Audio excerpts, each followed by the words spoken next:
Jay first just ended the game. I know there's a lot that's kind of happening for a young player like Andy. When you see him go to try to kind of make it home, is that something that a young player trying to make something happen, or is there a conversation that you have to have with him? You have to make sure that you can see Biggio's and stop signs.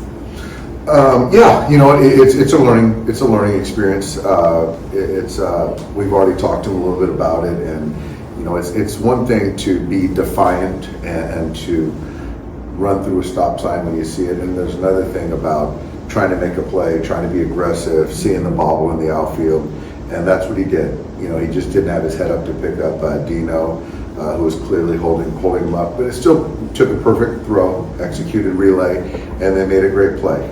Really good baseball play, and so, it's something that we addressed, and Andy's doing great.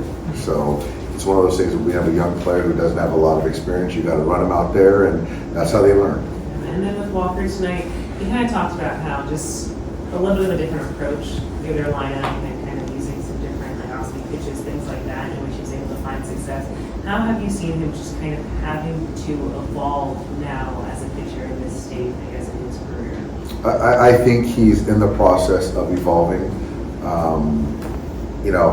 It's easy for him to put his head in the sand and go with what he's always done. But the truth of the matter is that he's not exactly the same pitcher he is after his second Tommy John. And, when you're pitching in big league games, you have to find a way to get hitters out. And so he's doing a great job of checking his ego at times to kind of appreciate the fact that, you've got to let the hitters tell you, what needs to change, what doesn't need to change. And he's doing a good job. I thought tonight was much better. That inning a little bit, there was a couple outs I felt we should have, got for him that we didn't, and that's baseball, which made him which brought Seager up to the plate.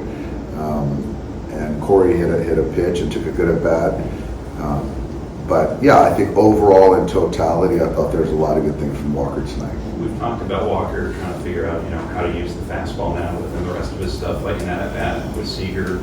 He didn't go to it until that last pitch, but was that kind of the right sequence to you? Was that the wrong pitch in that spot, or just a kind of bad location?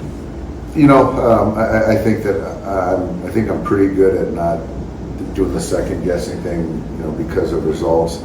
I just think that if you look at that lineup and how they're swinging, there's one guy in there that you really don't want to beat you.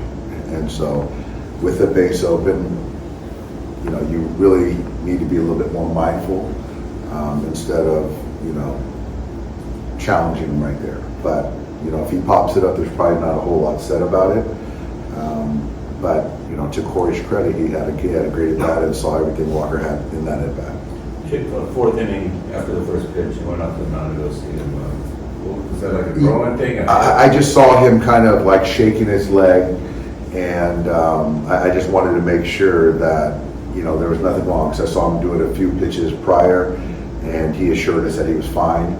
And so then I was watching the throw, and it was coming out good. So I just wanted to make sure, with pitchers, just make sure if there's something that's not normal, just to check in on them.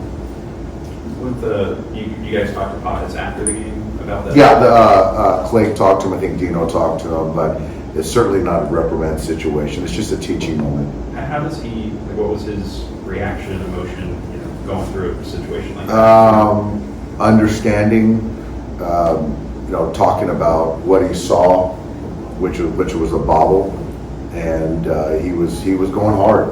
He was going hard and just didn't pick up Dino. So it's something we'll learn from. And then Kevin Biggio goes 1 for 3, gets the base hit, had the line on the 7th, 104 off the bat, and the air on the 5th. How would you just overall assess his Dodger debut? It was a good night. I know that he liked to have that one play back, but he started double play in that first inning, which was big. Made a nice play, I think off the bat of Duran later, and took some good at bats. So it was good. It was good to get him in a Dodge uniform. It looks right. And he'll be in there tomorrow, so very happy to have him. I'm sure there's examples of it, but to go from love and the ovation he got yesterday and tonight to play with Corey, then booed. He should have got booed after the homer, yeah. Have you seen that before, though? Oh, yeah. But it was good. He certainly deserves all the applause from Dodger fans, and he helped us win a championship. So, and he also deserved those boos after the 3-run home run. With Teoscar just with taking that foul off, is he okay? He's okay. We X-rayed it. X-rays are negative, which are great, which is great. And so soreness, redness, but my expectation is that he'll be in there tomorrow night.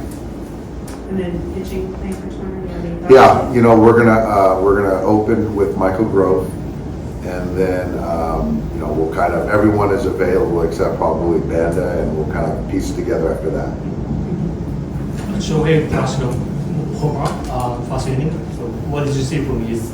He's just, I just think he's controlling the strike zone better. And when he does that, he's the best hitter on the planet. And that was a ball that was kind of right at his thigh, and took a really good swing on it. Hit another ball, 100 and whatever, 113, 14, that Garcia made a nice play on. So he's really, the last 3 or 4 games have been really good.